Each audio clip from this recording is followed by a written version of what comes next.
Hello, everybody. We're going to go through a little bit of news updates this afternoon. Actually, this evening. There's two things in particular that I just want to run through. This is independent of our 5-minute marketing series, but I really thought that this was important enough for us to take some time and go through, as there's been a lot of news happening over the past 24 hours, and I wanted to bring it to light and make some comments on it that I think are relevant to the industries that we serve. So, first of all, one of the major bits of news comes out of Macau. As of today, the visas out of Zhuhai City, the IVS, our individual visas, are now available for inbound travel from for tourists arriving into Macau. What's actually bigger news, though, is that and I'm reading here, on the 26th of August, all of Guangdong province will be allowed back into Macau via the IVS visa scheme. And from the 23rd of September, the rest of all provinces within China will actually be allowed in. So why is that really important? For those of you that are not aware, 46% of all mainland Chinese visitors to Macau last year actually came via or from Guangdong province. And 72% of those visitors utilized the IVS visa scheme. So what does this really mean for Macau as a whole? Well, first of all, it sort of is it's a move in the right direction. It also kind of gives us a glimmer of hope in terms of a return to some level of normalcy for Macau tourism. Look, I don't think that this is going to be a quick win. You look at some of the analysts' predictions that, Macau may not return to 2019 gaming or tourism revenues, until, late into 2023. I think if you ask 3 different analysts, you're going to get 3 different answers. But the reality is that, again, it is a step in the right direction. That's great news for anybody that's involved in the Macau tourism industry, whether you're a casino operator or a restaurant or a bar or anything tied into the entertainment or tourism industry. This is welcomed and important news.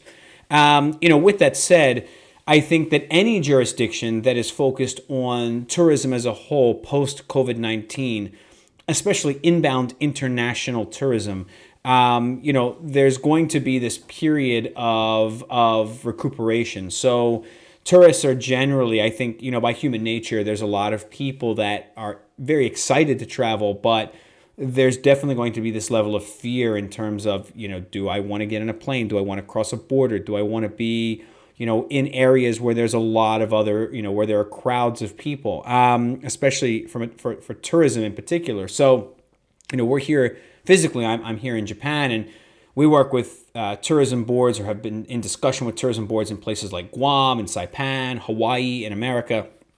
And, there are talks about the resumption of tourism visas to those locations as well in the near future. And that's great, again, for the overall sentiment of tourists that, there is this ability to travel. But there is still this, intrinsic fear of, is it safe to travel at this time? So, I think that for Macau in particular, it's very welcome news. Everybody's excited. The next big test in terms of looking at recovery efforts will be Golden Week. So coming up here in October.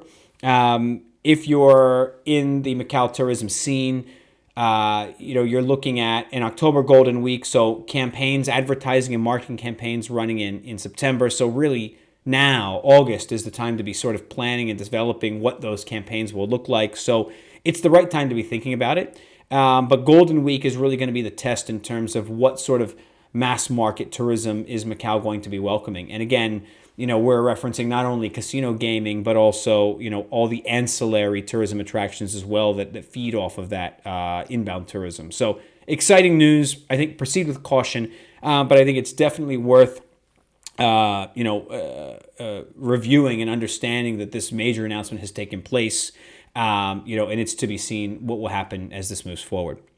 So we'll move on to a second important bit of news that was recently launched, again related to the Chinese market, in that it looks like from September 20th, the largest Chinese mobile or application, WeChat, or Weixin, as it's referred to locally in China, is going to be banned in the US. So it appears the Trump administration has decided to ban that app.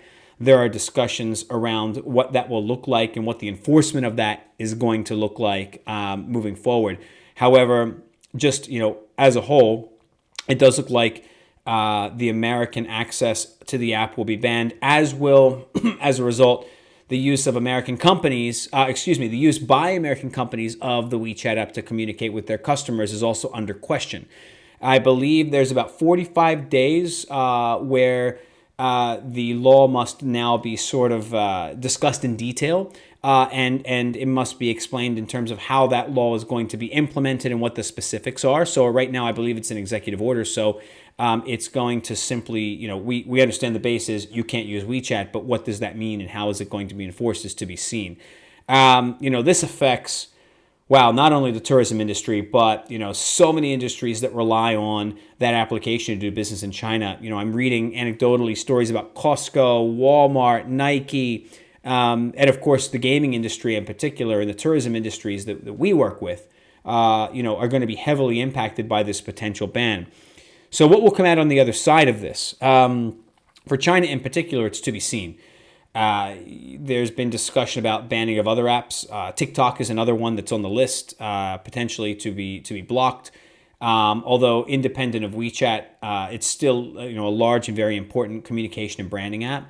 But I think that in particular, it remains to be seen how companies, third-party companies such as agencies or communication firms in China, in Macau, in Hong Kong, Taiwan, how can they potentially work with U.S. companies to almost act as the proxy, in order to help maintain and manage communications on behalf of these large firms. Again, we go back to the Costco's, Nikes, and Walmarts. If they can't do it direct, how can they be seen as working with agencies? It's to be seen, but I think that there is real potential to look at using third-party services for American companies moving forward who want to maintain that level of communication with their Chinese Chinese consumers via WeChat, but may not be able to do it direct. And this may be a temporary thing. This ban could end. There could be changes in the near future as to negotiations that happen between Washington and Beijing. So I don't think that this is necessarily a long-term issue, but it is definitely going to be a major headache for companies in the short term. And there's a lot of money to be lost for those companies that cannot communicate or cannot do business via the WeChat platform. So we're going to be having an entire series, which I launched yesterday, 5-minute marketing. And in that series, we're going to be talking about some of the China-specific applications, such as WeChat, as well as TikTok and others that are specific to the Chinese marketplace. So that's sort of independent of this little news overview that we wanted to give. So what we'll be doing moving forward is, as news hits that we feel is relevant to our clients or people that follow us here on the channel, we will be giving updates and giving our thoughts from the agency's perspective, so as well as ideas and anything that we can come up with that may help companies further understand how to deal with these things as they happen. So please, again, stay tuned for more from us, not only in the news bit, but also our 5-minute marketing series where we'll be talking about these platforms in depth. So thanks again for listening. Looking forward to connecting with everybody again very soon. Again, please subscribe to our channel, hit the like button below, ring the bell to make sure you get updates when we do have news updates occurring, and leave us your comments. So looking forward to hearing from you all, and we'll talk again soon. Thank you.